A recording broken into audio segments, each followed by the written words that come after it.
தோட்டம் வாங்குறதுக்காக நம்ம பக்கத்துலலாம் தேடிப்பட்டு அடுத்த கட்டமாக கடம்பூர் மலைப்பகுதிக்கு போயிருந்தேங்க.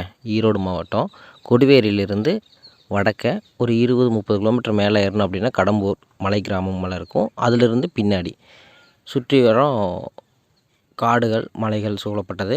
நடுவால் வந்து இந்த மாதிரி சமவெளி பகுதிகள் இருக்குது. இங்கே ஒரு 2 ஏக்கரா இருக்குதுன்னு சொல்லியிருந்தாங்க. இங்கே வந்து பார்த்துருந்தேன். இதுதான் பாதை. அங்கே வீடு இருக்குது பார்த்தீங்களா, அதுதான் பாதை. இது மொத்தமாக 40 லட்ச ரூபா சொல்கிறாங்க. வழியில் ஒரு கிலோமீட்டர் மண் ரோட்டில் தான் வர மாதிரி இருக்கும். இது இந்த பலகை மரத்து வரைக்குங்க. அதான் வாங்கியிருக்குது அந்த இது அது கேள்வி இருக்கிறத வாங்கிட்டாங்க. அது அவருக்கு தடை இந்த வழியில் வரணும். தடை வர அவங்க பிள்ளையோட அப்படி வருது வாங்கிட்டு. ஓ, அதுலேருந்து வருது. அது வேற கட்டுறாங்க.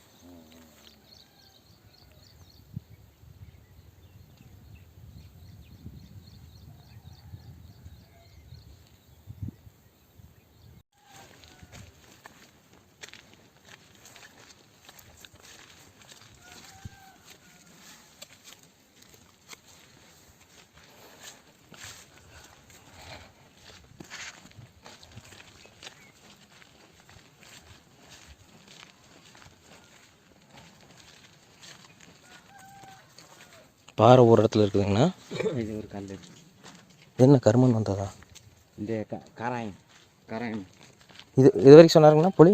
இது வரைக்கும். சரி. அந்த பச்சை வரைக்கும் போகுது. அந்த மரத்து வரைக்குங்கண்ணா. மரத்து கீழே அந்த பச்சை வயலி வரைக்கும். சரிங்க. அப்படியே சொன்னீங்களா, அது நேரு அப்படியே. இதென்ன கிழக்க? இதை கிழக்க. சரி. தார் சாலையிலேருந்து 1 கிலோமீட்டருக்கு மேலே உள்ளே வரணுங்க. ஆனால் கரண்ட்டு இருக்குது, பரவாயில்ல. இங்கே வந்து போர் அதிகமாக இருக்காது, கிணறு கிடையாதுங்க. அதிகமாக வருடாந்த வெள்ளாமல் பண்ண முடியாது. வாழை மாதிரி இந்த மாதிரி மழையை நம்பி மக்காச்சோளம் பயிரிட்டுருக்காங்க. ஸோ அதான் பார்டருக்கு முன்னாடி ஒரு தோட்டம்.